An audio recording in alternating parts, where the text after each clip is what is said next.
The regular meeting was called to order at 7 p.m. The regular council agenda for July 13th, 2026 was accepted as presented. Actually, I guess do we need to remove the delegation from? Okay, sounds good. Could I have a motion to accept the agenda? Councillor Strong, all in favor? Motion carries.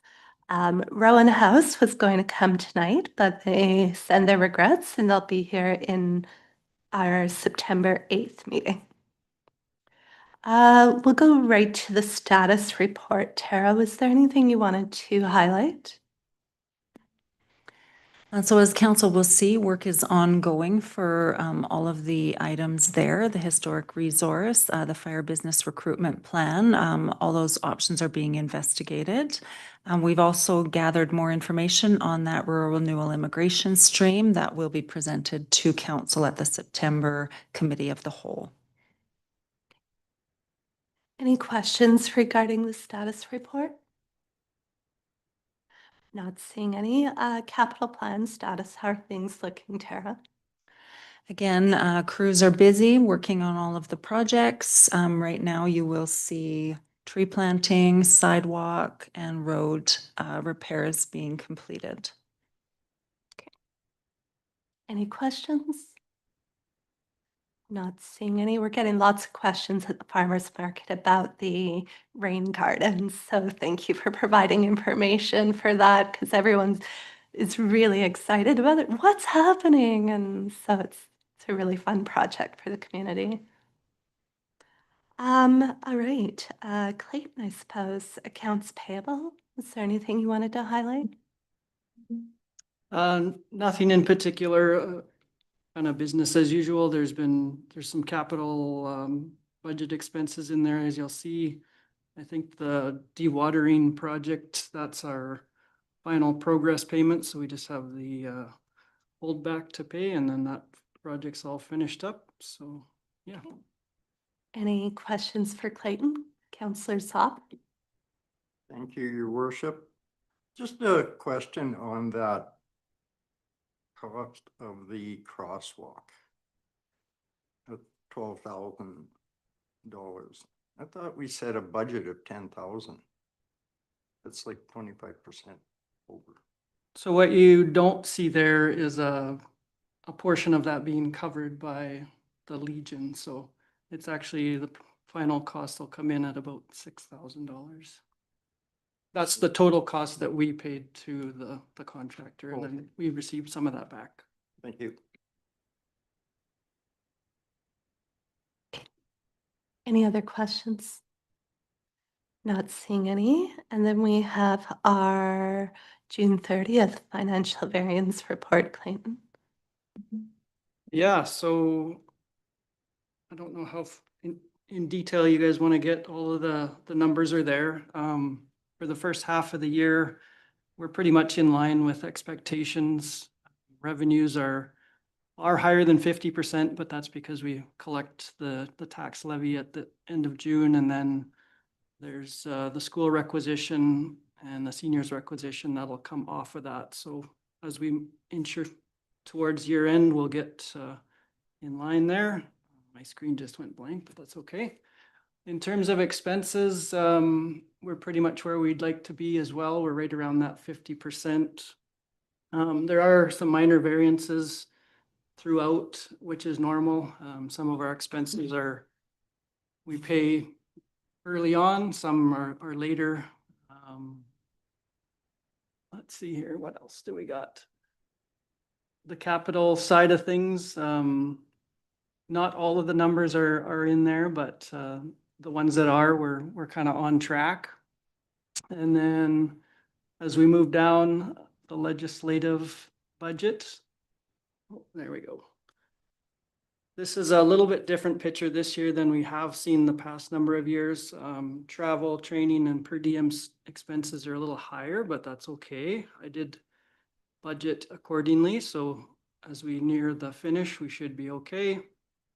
In corporate services, there's nothing really out of the ordinary there.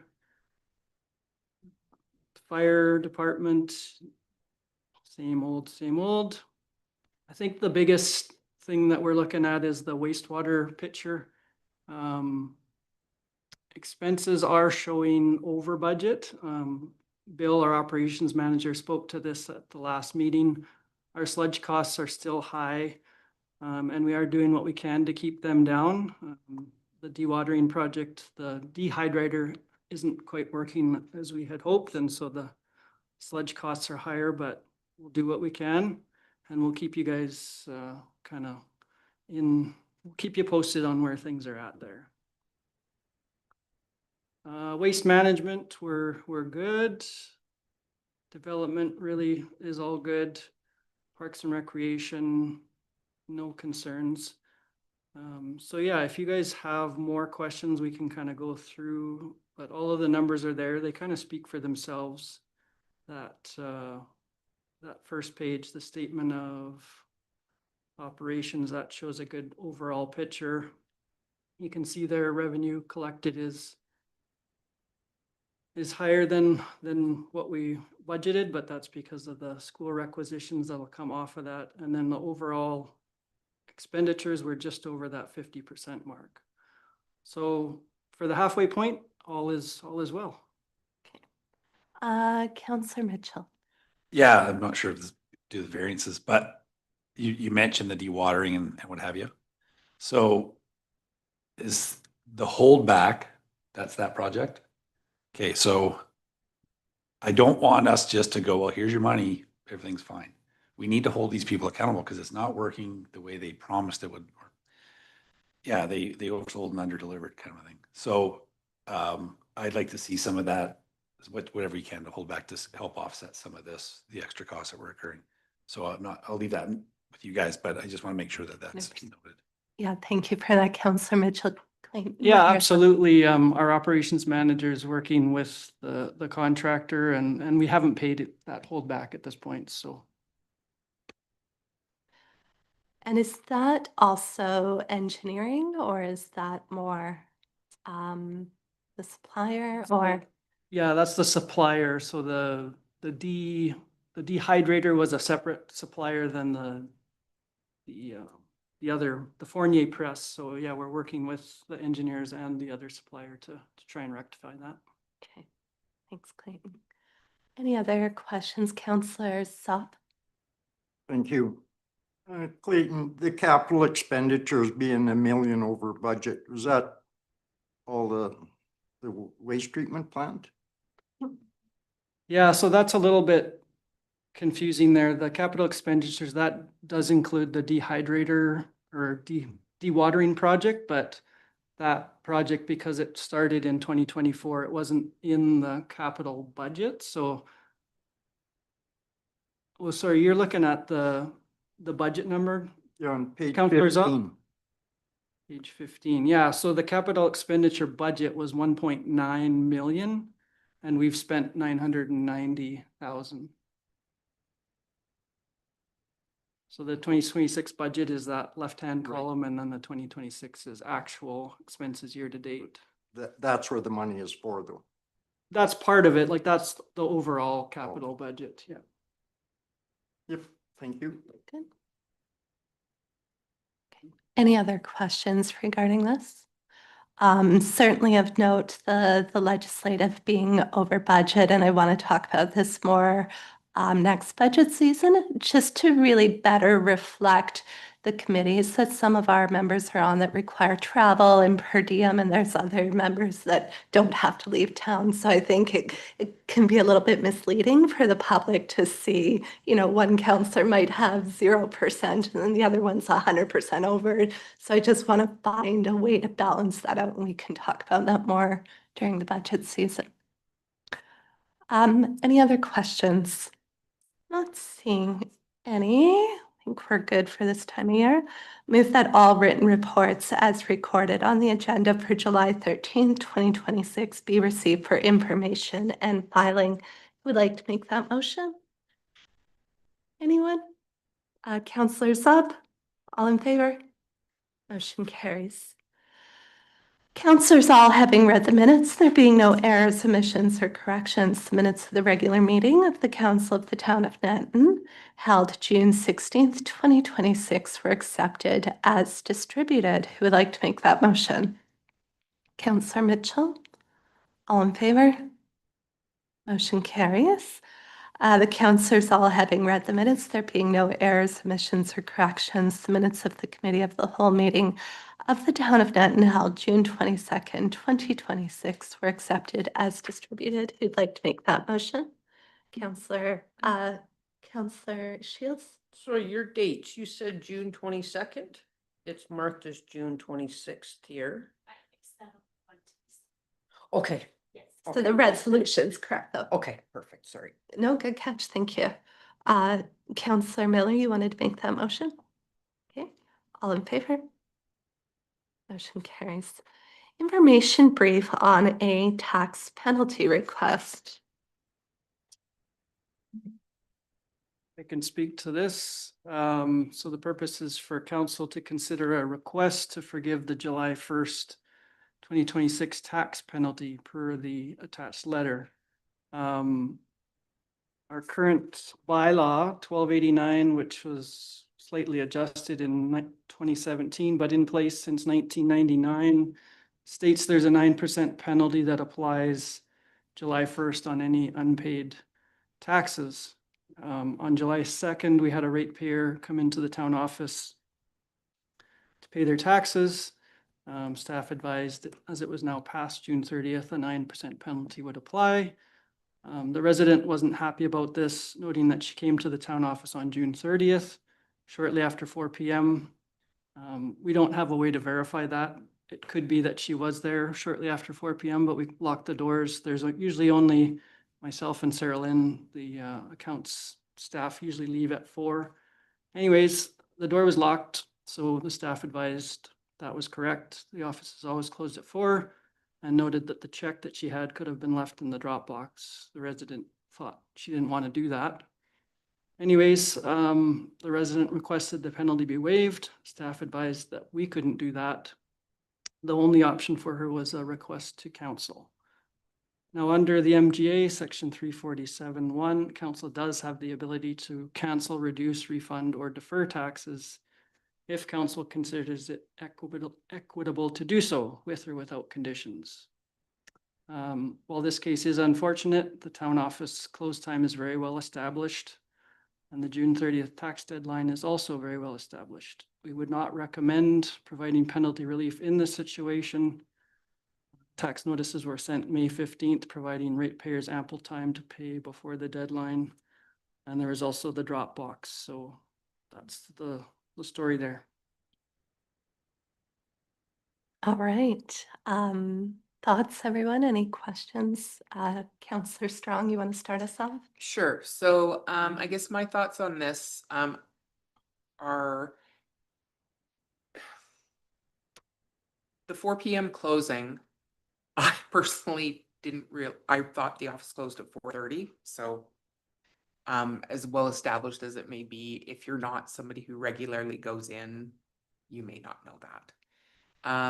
Also, I think that she's a senior on a fixed income, and she probably, had she thought of it, could have walked up and dropped it in the mail and had it postmarked that same day, and it would have been received later. So I think that this, in my opinion, is just kind of, it was a slip, it was an error. She's not habitual on this. My thought would be to cancel The penalty. the penalty. The 9% penalty. But yeah. Any councillors up? Would you like to weigh in? I agree with the administration. There's ample time from when these notices are out to leave it to the last day. So it's a good reason why it did happen. What's the next reason? We're opening a can of worms up. It's the bylaw.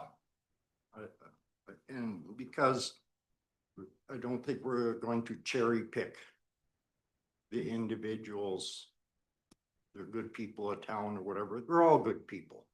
So I think the rule is the rule on this. Thank you, Counselor Zob. Counselor Miller? It says here that council does have the ability to cancel, reduce, refund, or defer taxes. So is the penalty considered taxes? And how does that show up on our records? So once the tax penalty has been applied, it does become part of the tax owing, so yes. So don't think this should say tax refund or defer tax penalty? Because that's what we're debating now. Pardon me?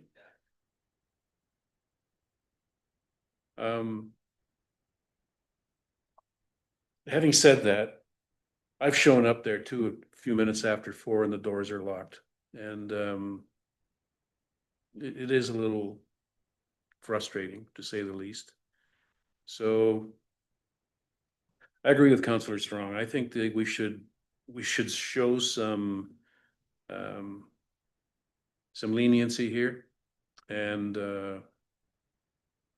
make it very clear to the community and to this taxpayer that this is a one-time only. We would forgive the penalty. I want to make it clear though that it's not tax as far as I'm concerned. It's penalty. They're not the same thing. So this is extra tax over and above what she's already paying, I guess is where I'm coming from. So if we can come to grips with that, then I would support dropping the penalty. Okay, thank you, Counselor Miller. Counselor Shields? With reading her letter, I understand that this was a slip up. My concern with that is that if we allow this one, how many more behind her are going to follow with that same sort of excuse? Well, I was on holidays, or I wasn't here, or I missed the door at 4 o'clock, or right, to me, there's other ways to have had that bill paid. So I'm not in agreement of waiving the 9%. Okay, thank you, Counselor Shields. Counselor Mitchell? Yeah, so it's not, because we've had these before, and both sides make sense. They really do, because there is a compassionate, but the flip side to it is what's the next, an excuse or a reason, however you want to word it, for that, where it does open up a can of worms, for as often as it happens. Could we play with the idea of reducing it? Is that palatable for One people? of the options available to Right. us. There's gotta be, I'm just trying to think if just given the situation of this particular person, and like Councilor Strong said, there is some other circumstances. So what would be a compromise? Would you be open to that? I'd like to explore that, because I think there needs to be something, maybe not, because 9%, it's a pretty good jag of money. Oh, everyone's lights are lighting up. In this particular case, 9% amounts to, I believe it's roughly $330. Okay, we've got Counselor Strong and then Counselor Miller. Okay, so I guess I just wanted to respond back to the opening a can of worms and what's the next excuse and that type of thing. I think that given the timing on this, I don't think it's somebody that is looking to not pay the bill or just ignored it or whatever. I think because it was June 30th, she tried to get there, then there's a holiday, but then she was there July 2nd, and I'm assuming relatively early, and handling it. So I think that changes the picture a little bit from the opening a can of worms and giving everybody an excuse to 2 weeks late, 3 weeks late, a week late, 10 days, that type of thing. I would be open to like talking about maybe reducing it. I think for somebody on a fixed income, $330, right, like for off 1 month, that could be her groceries. You know, or a bill payment, or I don't know. It just, I think there's just some room for Grace. some grace on this. Counselor Miller? The MGA does say, and you have it here, that we can reduce, we have the authority to reduce taxes, which we're now including the penalty as taxes. So I agree that we could take the position to reduce the penalty to something a lot more palatable perhaps for the taxpayer. So what I'm hearing Yes, is yeah, the sorry. reduction. And with this, is there a way that we can, I don't want to change everything, but there's that grace period of a day? I don't know, again, there's not allowed to do that. Can we set the penalty lower? We can, Yes, it's council's prerogative to set the Like, penalty I'm as just they wondering if wish. there's a way we go forward that if it's a day, it's still a penalty, but maybe it's a 3% or just something, I don't know. yeah, Or whatever. I think that's what's evident, especially with a new council, a new administration, is that we should just review our options around penalties with this and maybe just open that up and have a bigger conversation. And maybe it is kind of tiered, maybe the first week or whatever, right? I think there still needs to be hard lines and penalties, but 9%, it's evident it's very steep for a misstep. Yeah, and with that, like, it's just a one time, it's a 9%, whether you're a day late or a month late or 2 months later, you don't pay it till just before it goes onto your Yeah, so, auction, it's still 9%. so that 9% penalty would sit on that account until January 1st of next year. Yeah. So So, there's no further penalty from now until December 31st. so that's what, because honestly, if she wanted to, she goes, well, I guess I'll pay it in January. Still 9%, still $300. So I'm just trying to figure, are we allowed to ramp that up? Or is 9% provincially as high as we can go? No, it varies across the province. I haven't done a review in a long time, but you'll see other municipalities that are higher and lower. Yeah, just as the longer it goes, the greater the penalty. Yeah, and I Just- think we have big conversations that need to be had, because certainly as someone who once was behind on our taxes, when you're in a financial situation, right, regardless, it could just be a life happen, somebody passed away, a divorce situation, and now you have these mounting percentages. There's a middle ground in there for sure, and I think let's bring this back to council. Do we want a resolution maybe we'll finish this conversation, but then a resolution to open that up? Yeah, if there's direction to open up that penalty or that tax rate bylaw, we can definitely look at that. But yes, we will need to deal with the matter at hand first. For sure, for sure. So what I'm hearing in the room, by the majority is that there still needs to be a penalty, but we could reduce and should reduce what would that amount be? Would 150 be reasonable? I was thinking less than that, like for one day. Like 100? 100. Yeah. Just under 3. We'll just do a flat 100.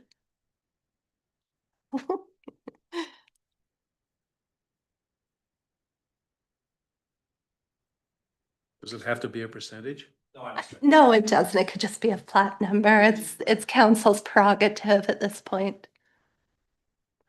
Okay, so would somebody like to make a motion for a $100 penalty for late property tax? Counselor Miller? All in favor? Against? Motion carries. Okay. And then we'll need a motion to review property tax penalties. Counselor Strong? All in favor? Motion carries. Thanks, everyone. All right, 5.2, an information brief on natural person powers. So just bringing some of the information that's provided to council in those full briefs at the end, information items. But Bill 28 amendments, there's a few things just to bring to council's attention for your information.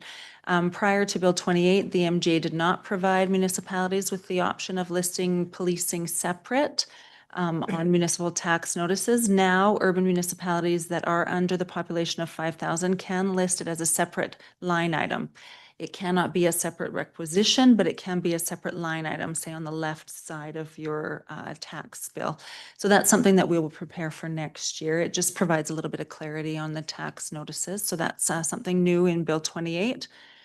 And also natural person power regulations. So under Section 6 of the MGA, municipalities do have natural person powers, and they were given that in 1995. This is entering into contracts, acquiring, disposing of properties, hiring and firing, termination of employees, commencing legal proceedings and such.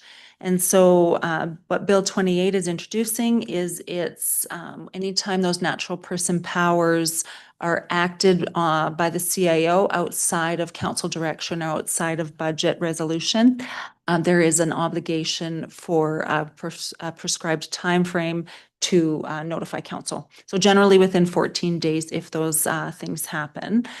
So the amendment is intended to strike that balance between operational efficiency, allowing CEOs to act when necessary, when there is a sale or those sorts of things, but also to provide council oversight and transparency. So ensuring that elected officials are informed when there are significant exercising of that authority.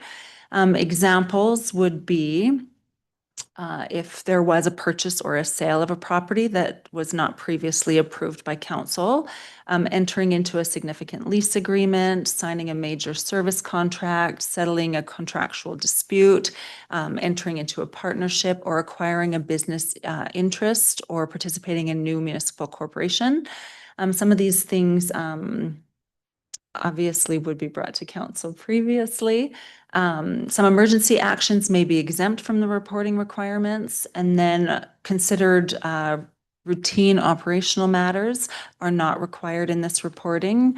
Again, that hiring or terminating employees, purchasing normal office supplies, things that are everyday operational decisions, or matters that are subject to solicitor-client privilege.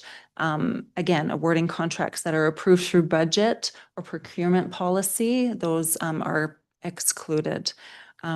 A lot of that is obviously council would know through the budgetary process. I don't see this as a big change. I don't see this as happening very often, but so you are aware if any of this does happen, that it will be reported to council within that timeframe. Any questions? Not seeing any questions. I suppose the only question I had was, I know these are fairly rare circumstances that you'd have to make a decision and then come to council afterwards. I would imagine some of these would involve, like, say it was a purchase of land or selling of land. It could be a condition that you put in that it's conditional to the approval of council. Correct. Or if you're negotiating a price, say you're negotiating a sale price or things Mm-hmm. like that, and the deadline passes before you have the opportunity to have a council meeting, say council's given a threshold and say you're close to that or within that, still potentially within budget, but not exactly the number that council had prescribed within budget. Those sorts of things would then come to council for reporting. Okay. Any questions? Not seeing any. Thanks for this, Tara. We'll go to the Flix bus route, which is kind of exciting, actually. Yeah, so this is an opportunity just Is to. it Flex or Flix? Flix. It is Flix. Yeah, Flix bus route. Yeah, so this information is for council to provide the opportunity to have a stop within Nanton. And so the Bomber Museum had approached members of council, which then contacted administration, and they sort of started that conversation with the Flix bus route. So the bus passes through the town 4 times daily, 2 times in each direction. And so we met with them, discussed different opportunities, different locations, what would work. We discussed those locations with Alberta Transportation. Approval for this type of thing is through policy, temporary license on municipal land, and the town will enter into an agreement with Flix for the bus stop. This will be an on-demand bus stop, so only if a ticket is purchased within 2 hours of the time would the bus stop. Otherwise, the bus will just continue through town. The Visitor Information Center is the desired location for both Alberta Transportation and Flix. That will be the stop in both directions. They will have a sign. That sign will have the QR code that they can purchase a ticket from, but they can also purchase online and via the app. The VIC, they do know that washrooms are only available during the summer months, and they also do know that there is no parking available. That will be noted on the bus, on the sign, and then also on the bus tickets, that there's no parking available for long-term or overnight in any of that. They're also aware of the site's physical condition, that it's a gravel stop, so they are aware that, you know, snow clearing, those sorts of things, they don't have any concerns, and the bus drivers would be aware of that as well. Any questions? No, looks like it's Counselor Miller. I have a stupid question. Mhm. This is, bus stop is on the northbound highway. How do they get there when it's southbound? Do they gotta maneuver that bus around town? They do, yeah, and so they will. Why can't they just use the community center? So the community center, if there's events going on at either the Bomber Museum or at the community center, they won't be able to park there. Alberta Transportation will not allow a stop just on the side of the road. They actually physically have to come off of the highway in order to have a stop. And so the Visitor Information Center is one of those locations that they can do in both directions. They want to have the same location. So a lot of this is decided by Flix themselves through their operations. They wanted to have the same location for both directions, and so they will have to, you know, if they're going the other direction, they will have to pull on the avenue or street and come back down. So we're So gonna they'll have, make the circle. we're gonna have buses on our small community streets.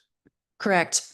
But they're not, like, I mean, it's just sort of a regular bus. It would be a little bit larger than a school bus. There's no concern. A lot of these buses and these bus drivers, we had the same concern. A lot of these bus drivers drive downtown Toronto, Montreal on these crazy one-way side streets. And so they didn't have any concern at all with that. Okay, Any other thoughts? Yeah, just quickly, maybe I read it, but, and this is just 5 days a week or 7? It is 7 days a 7. week, That yeah, was- and so then that kind of made the decision for that location, right? Because there is a lot of weekend events that Yeah, happen at because the if it community was- center Honestly, if it was and 5 at the days a week, museum. Community center would be fine. Mhm. Bomber Command, most of their events are, all their events are in the weeks. Really. Yeah, and the bus doesn't stop and stay there. It's not like it's waiting for passengers, right? If there's a ticket or two, those people are waiting there. They pick up and they carry on. That's great. Oh. Okay. The asset management info brief. So again, this is to provide council on an update on where Nanton is in the process of implementation of an asset management program. So the asset management policy was adopted in 2018, and then there's subsequent preventative maintenance and asset management policy in 2019. And these may be reviewed, they may be recommended for consolidation into one policy once the creation of an asset management strategy and the roadmap for the town has been completed by staff. So at the time of policy adoption, a benchmark assessment, it's called a readiness scale, that's to where the town was at in their asset management journey, that was completed. And so information was gathered, some studies were completed, but no formal process was adopted at that time. Much of this information remains in spreadsheets. And so as the town looks at council strategic plan for asset management. We're also considering the strategy for centralization of that data collection and condition assessments. And so we've completed this FCM readiness scale again, and the summary is shown on that information brief below. It shows some progress from 2018 to now, but this scale also lays out where to go from here as far as goals and strategies. And so we use this scale as a self-assessment tool, but we also use it as a practice and to develop strategies for improvement. And so I've provided a little bit of information on what asset management is. There are new members of council, and so some of them haven't been part of that process of when those policies were adopted. So some of the information here is for council's to consideration. So council's role is to set direction, approve budgets, understand those trade-offs, communicate decisions clearly. And so some of these 5 questions that will be asked as we move through this process in adopting asset management strategies is, are services meeting expectations? What are the assets, conditions, and risks? What are the costs over their useful life? Do we have a sustainable funding plan, and how will we inform and engage the community moving forward? So a good asset management program aligns priorities. We understand the asset conditions. We have those condition assessments, risk awareness, long-term planning, and then strong community communication on that. And so an example of this would be when you're deciding on level of service. So you would look at something simple like snow removal. What is the level of service? Are we going to clear all the streets within 24 hours? Are we going to clear main roads? Those have budgetary considerations. Those also have considerations on what that looks like from an asset perspective on wear and tear on vehicles, wear and tear on roads, those sorts of things. So you would look at it from a holistic perspective on what that level of service does and where that integrates into that budget consideration. That's a simple example, but you would look at the trade-off. What's the risk, let's say, on replacing a water pipe? What's the failure risk on that? How many people are serviced by that versus another that maybe has the same condition? And so those risk scores would then also help develop that budgetary strategy. So as we move forward in the process, administration will work on that strategy and we'll bring that to council for your consideration. I just kind of wanted to let you know sort of where we're at. So this readiness scale has that scale of 1 to 5.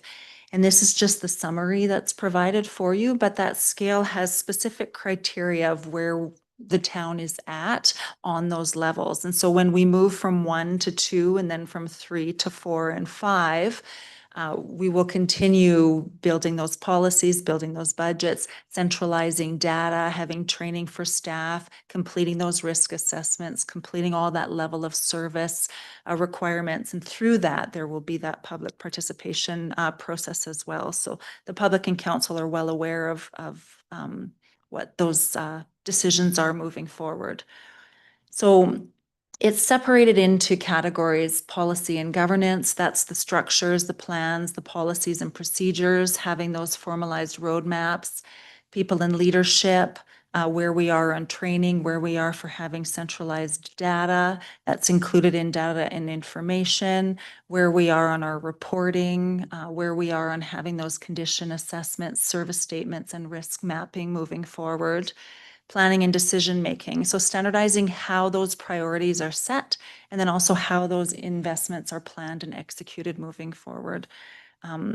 It will take time, obviously, to get all of this data centralized, but in the future, you would look at all of those risks, and if it's all charted or mapped out, it should be fairly standard, where it shows in red, all those condition assessments and how things are moving forward. And then the last one is contribution to asset management practice. So that's training, knowledge, and transfer of that knowledge for succession. And that's sort of where we're at with staff as now. We look at some staff that have it all up in their heads. We need to transfer that onto paper so that can continue working through staff. I provided just some definitions. As we move through the process, you'll see a lot of the same words used throughout the process. So I just provided that for your information. Great.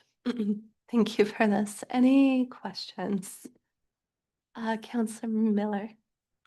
I thought a couple years ago, we did the condition assessment on our properties, on our infrastructure.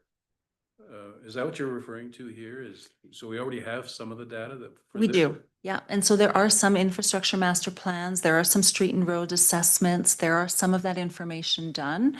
It's all either in a paper report, it's not necessarily mapped out, and it's not all centralized into one database where we could all pull it up and say, Bill, look at that condition, or Public Works, look at that condition. So sometimes finding the age of the road or the condition of the road or where those are at, we have to sort of pull from a variety of sources. So we look at gathering all of that and then also gathering the pieces that are missing in there as well. So once we put a value to the asset, do we do a cost analysis, a cost projection across 5, 10, 15, 20 years, 50 years? Yes. In case, as if, for instance, some assets are gonna wear out in that time frame, so they have to be replaced. Does that show up on this asset management plan then? It would, yeah. And so you would have, a simple example would be, say, on your GIS map, you would have a fire hydrant. And so you could click on that fire hydrant, and if everything was centralized and all on a database, which we still are demoing and looking and all of that, will have to come back to council for budget considerations. But so you clicked on a water hydrant, it would have the date it was installed, it would have the condition, it would say when the valves are exercised, all of those sorts of things, what the useful life of it is. And then you could look at that asset and budget at the end of that useful life, and it would say project what that cost would be. And so the idea would be that you would be putting money, say, into reserves that would pay for that at the end of its useful life. Now, we're talking many years in the future, but you kind of have to start somewhere. And so you would do that with streets and roads, buildings, water, sanitary, all of the infrastructure. You could have all of that condition. And then within that, you would have your reporting structure as well. So if you know a certain area of town has had 5 water leaks or sanitary interruptions, or there's certain streets that have a lot of those issues, then we maybe need to escalate the priority on that condition assessment or review that again. And so that creates a little bit of an easier way to do that. So the value we put on these assets for long-term, do we use P&V formula for, I mean, if it's $1,000 10 years from now, it's not $1,000 today. So is that how we do this? Is that how you're gonna do this? Yeah, so it'll be a little bit of a different right away because some of these things have depreciated, and Clayton can speak a little bit more to this than I can. He knows the numbers better than I do, but some of them have depreciated to where their book value isn't necessarily what they are. And so there will be a little bit of a transition period. And so we'll walk you through that kind of as we go through all of those assets. So it won't be clear right away. The best way is when you have, say, a new street or a new road. And so you put today's cost in, you know what the extended useful life of that will be. And so then you will be able to budget for that replacement when that needs it in 30 years from now. So you're not only doing this asset management for today, but you're doing it for 30 years from now. Right, so, but we're not starting from 0.0 here, We are not, right? So, okay, correct. just. And just Clayton long- does on have, that. no, yeah, and Clayton has all, I mean, we have all of the asset information Yeah. and we do have all of the, like, we know all of our assets and the depreciation and all of that. What we're trying to do is get the mapping and of the financial spreadsheets to match and talk to each other. So when it is updated, then it automatically updates those assets. And then you can kind of utilize that moving forward. So at some point, we'll have a spreadsheet with all of our assets on a line item breakdown, is that? Which we do now, right? Like we have spreadsheets for all of that, but it's not necessarily linked to a map where you could pull up that map and say, these are all of our pipes in critical condition. These are all of our, right? Like you would have to sort of filter on spreadsheets and figure out what that looks like. And then you wouldn't be able to then say, okay, all of our critical assets, right, that are show up in red on our map, what's the cost to replace that? This would automatically do that for us. It's like an AutoCAD, Yeah, yes, it Display. is. Yeah, so like, so your AutoCAD and GIS would then speak to the spreadsheet, Okay, right? If that makes sense. yeah, okay, Yeah. thank you. Any other questions? I'm thrilled. It's a long time coming. I know it's been a bit of patchwork, but I'm glad we've been doing the studies over the years and we're really hunkering down. I know it's a big part of our strategic plan and will be a big part of our budgeting and knowledge base. So yeah, thank you. Okay, information brief on the climate resilience cohort. Yeah, so administration has been exploring participation in the Alberta Climate Resilience Cohort. This supports community infrastructure projects. So we submitted an expression of interest focused on recreation project that address extreme heat and drought mitigation. So we were notified that our proposed project actually, the ideas align with the project program objectives. And so then we were invited to proceed with a full application. So the cohort runs September 26 to January of 27. So we would like to investigate recreation infrastructure at Centennial Park in relation to that extreme heat and drought mitigation. So some of the project ideas, I've been working with Recreation Manager, and we've also been approached by a few community groups. Splash Park, shade, tree canopy, and a shaded sport court. So a public participation plan for the park, as well as partnerships with this, will be initiated for any proposed projects. So participation in this cohort is fully funded through the Climate Ready Infrastructure Service Program. So no cost to the town. It's a federally funded program. It will help position the town to have a shovel-ready project supported by expert planning, technical advice, and potential funding strategies. So we will submit an application as soon as possible. If accepted, Jordan and myself will participate in the cohort. I provided the link for you there. There's 3 focus areas and you have to fit into one of them. If you do fit into 2, then your application is deemed higher on the scale.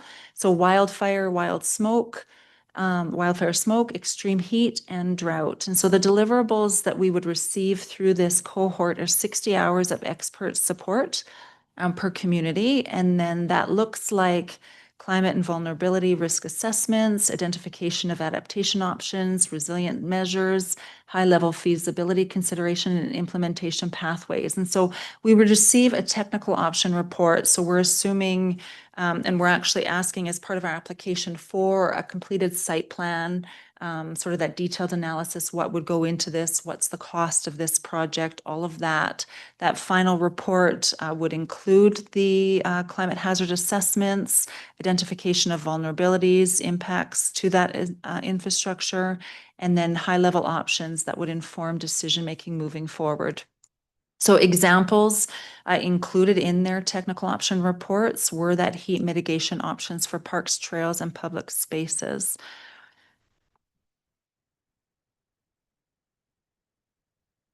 Okay, any questions? Any questions? Again, aligning with our strategic goals as well as far as expanding recreation options and And my thoughts are with this coming from the cohort, I would assume there will be a phase 2, which would be funding for some of these projects. And so my hope is that when we have the cohort and we're working with the experts and also working with this climate ready infrastructure service with the federal government, that there will be funding streams that come from it. And so if not, there are obvious other funding streams that we can work with partners. And so one of the questions within the application are, who benefits from this project? Are there any people, partners, even outside of your organization or outside of our municipal boundaries? And so I've had the conversation with Foothills County and the MD of Willow Creek, Nanton Children's Society, and Nanton Quality of Life, and they're all willing to put their names on the application as benefiting communities or benefiting partners. So there's no obligation for them to participate, but it looks good on the application as well. excellent. Okay. Yeah, that's great. Okay, the next item, council appointments and community organizations. Farrelyn, did you want to speak to it or do you want me to? So when we were going through some of the annual report items, it was brought to our attention that there was a shift on some of the community organizations, just based on the way that our legislation is, our procedure and bylaw around that. It would be good to have a resolution for that. It's my understanding that Councillor Zopp is now staying with Citizens on Patrol. Are you staying on Citizens on Patrol? So we don't need to do that resolution. So we just need a quick resolution for the Children's Society shift that happened. Okay. These are usually set out during the organizational meeting under resolution, so any changes should also be done under resolution. Sounds good.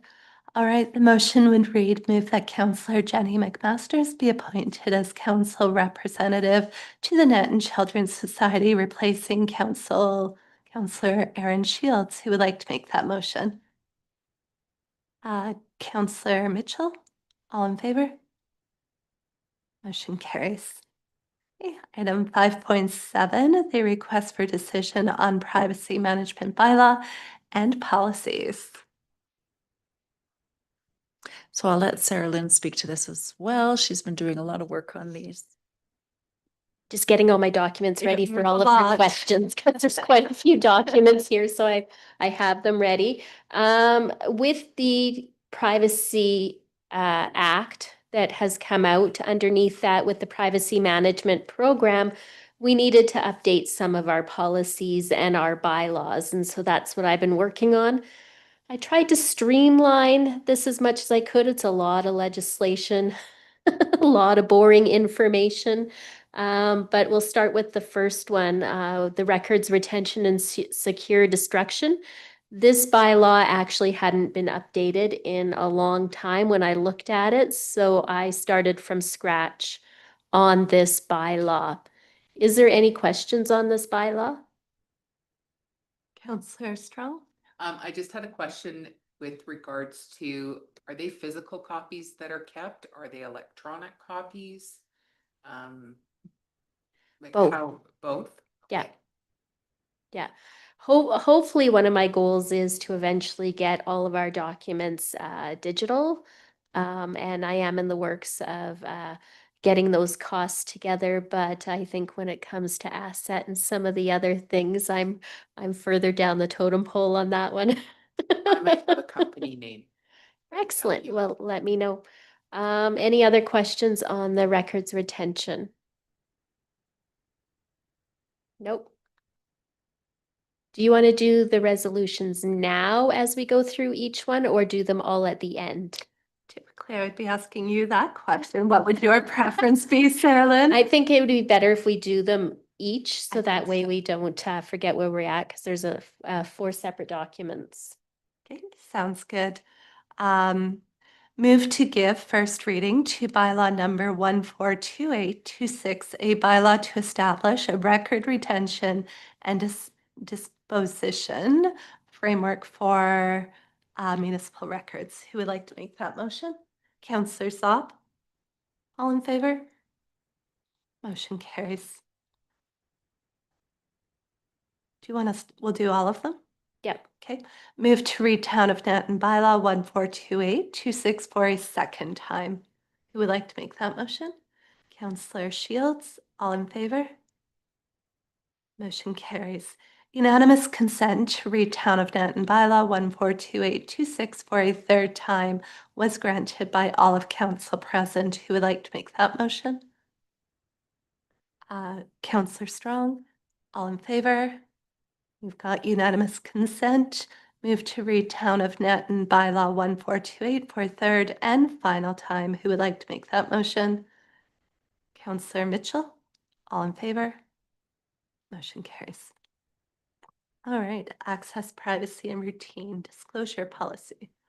Okay, so I did bring this one to you earlier this year, but when going through the privacy management program and trying to consolidate some of the policies that we would need, I opened up this one again and changed the name. So there was a lot of revisions you'll see in the package that came along with this, just making sure that we're aligning with the same name throughout all of the documents. All of the same language, everything like that. So is there any questions to the changes in this policy? Any questions? Not seeing any. We'll need a motion to approve the access, privacy, and routine disclosure policy, thereby repealing policy number 1122-260119. Who would like to make that motion? Counselor Mitchell, all in favor? Motion carries. Okay, next one, information security and acceptable technology use policy. So we did have a very vague policy on technology use. So I want to repeal that entirely and started fresh with a new pilot policy for you to look at.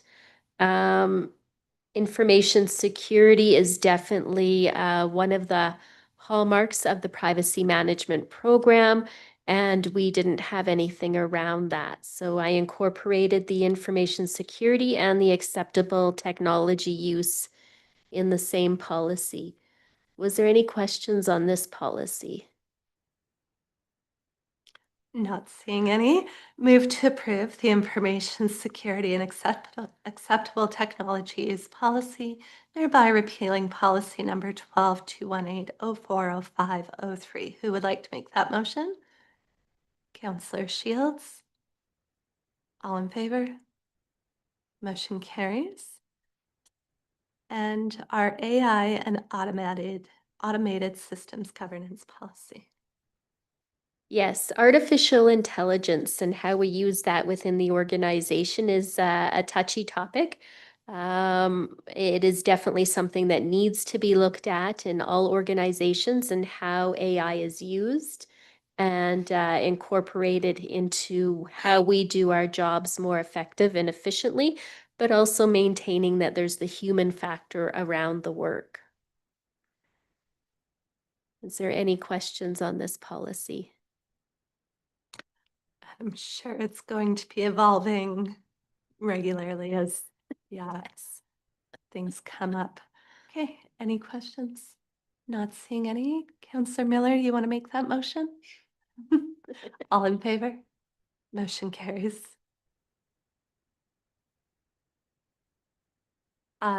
Sarah Lynn, that was an immense amount of work. For anybody that might be watching, we received a lot of information about a week ago about all of this as well and kind of broke it down for us and gave us plenty of time to read it, absorb it, and consider it. So thank you for your work on this fascinating policies. Okay, for action, item 6.2, we have submitted another letter to the Minister of Primary Health. I just want to see what the date on that was because we are still actively awaiting a response. June 12th. Thank you. Okay, just wanted to highlight that. Government of Alberta 2026 funding allocations. That's enclosed Bill 28, Municipal Affairs and Housing Statutes Amendment Act, Municipal Accountability Program complete, and Alberta Electric System Operator Transmission System Improvement. Any questions? Not seeing any. I suppose we'll need a motion to adjourn at 7:58. Who would like that honor? Counselor Sapp. Thank you. And we are done.